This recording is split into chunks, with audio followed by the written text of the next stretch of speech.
ಆಡಳಿತ ಅಧಿಕಾರಿಗಳ 2ನೇ ಹಂತದ ಅನಿರ್ದಿಷ್ಟಾವಧಿ ಮುಷ್ಕರವನ್ನು ಮತ್ತೆ ಪ್ರಾರಂಭ ಮಾಡಲಾಗಿದ್ದು, ತಾಲೂಕಾ ಅಧ್ಯಕ್ಷ ವೆಂಕಟೇಶ್ ಮಾತನಾಡಿ, ರಾಜ್ಯ ಹಾಗೂ ಜಿಲ್ಲೆಗಳ ಸಂಘಗಳ ನಿರ್ದೇಶನದ ಮೇರೆಗೆ ಕಂದಾಯ ಇಲಾಖೆಯ ಗ್ರಾಮ ಆಡಳಿತ ಅಧಿಕಾರಿಗಳು 2ನೇ ಹಂತದ ಮುಷ್ಕರವನ್ನು ಆರಂಭ ಮಾಡಿದ್ದು, ಸರ್ಕಾರ ಕಳೆದ ಮುಷ್ಕರದಲ್ಲಿಯೂ ಕೂಡ ನಮ್ಮ ಅನೇಕ ಬೇಡಿಕೆಗಳನ್ನು ಮತ್ತು ಸೌಲಭ್ಯಗಳನ್ನು ಈಡೇರಿಸುವ ಭರವಸೆಯನ್ನ ಇಟ್ಟಿದ್ದರು.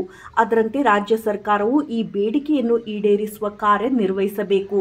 ಇಲ್ಲದಿದ್ದರೆ ನಾವು ಈ ಹೋರಾಟವನ್ನು ಇನ್ನೂ ದೊಡ್ಡ ಮಟ್ಟದಲ್ಲಿ ಮುಂದುವರಿಸುತ್ತೇವೆ ಎಂದು ತಿಳಿಸಿದರು. ಗ್ರಾಮ ಆಡಳಿತ ಅಧಿಕಾರಿಗಳ ಜೊತೆಗೆ ಇದ್ದೇವೆ ಎಂದು ಸರ್ಕಾರ ಭರವಸೆಯನ್ನ ಕೂಡ ನೀಡಿತ್ತು.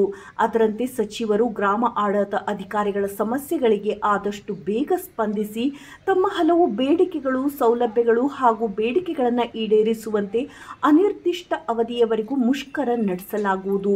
ಸರ್ಕಾರಿ ಕೆಲಸ ನಿರ್ವಹಿಸುವುದಕ್ಕೆ ಒಂದು ಕಚೇರಿಯೂ ಕೂಡ ಇಲ್ಲ. ಹೆಣ್ಣು ಮಕ್ಕಳಿಗೆ ಶೌಚಾಲಯ ಸಹ ಇಲ್ಲ. ಬೇರೆಯವರ ಮನೆಯಲ್ಲಿ ಶೌಚಾಲಯ ಬಳಸುವ ಪರಿಸ್ಥಿತಿ ಬಂದಿದೆ. ಹೆಣ್ಣು ಮಕ್ಕಳಿಗೆ ಸೂಕ್ತ ರಕ್ಷಣೆ ಇಲ್ಲದಂತಾಗಿದೆ.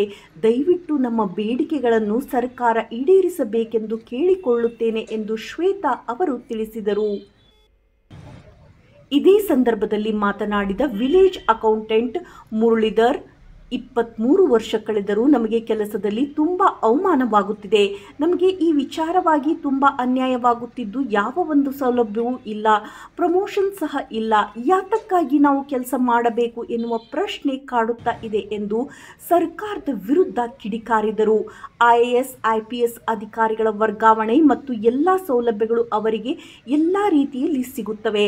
ಆದರೆ ನಮ್ಮನ್ನ ಇವರು ಕಾಲ ಕಸ ಮಾಡಿಕೊಂಡಿದ್ದಾರೆ. ಇವರಿಗೆ ಇಷ್ಟ ಬಂದಂತೆ ಉಪಯೋಗಿಸಿಕೊಳ್ಳುತ್ತಿದ್ದಾರೆ. ಕಂದಾಯ ಸಚಿವರು ಕೂಡ ಇದರ ಬಗ್ಗೆ ಗಮನ ಹರಿಸಬೇಕು. ನೊಂದಿರುವ ನಮಗೆ ನ್ಯಾಯ ಸಿಗುವವರೆಗೂ ಹೋರಾಟವನ್ನು ಕೈ ಬಿಡುವುದಿಲ್ಲ ಎಂದು ಎಚ್ಚರಿಕೆಯನ್ನ ನೀಡಿದ್ದಾರೆ. ವರದಿ ನರಸಿಂಹರಾಜ್ H.